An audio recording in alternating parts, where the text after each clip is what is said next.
This one is for all my friends and people who have a hard time meditating. Even if you struggle to sit for a quiet meditation, you can still practice meditation in other ways. This is exactly how meditation goes.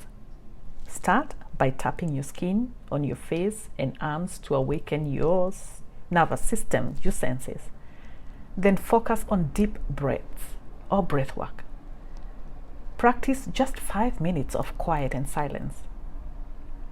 Choose not to let your thoughts run during meditation.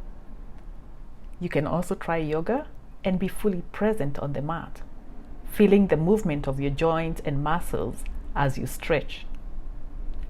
One of my favorite kinds of meditation is active meditation.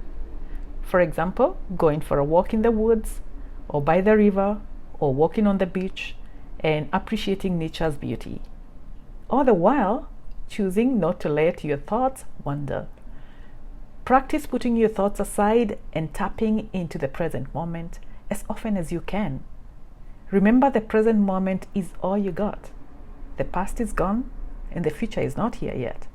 Be present and discover the open secret to happiness.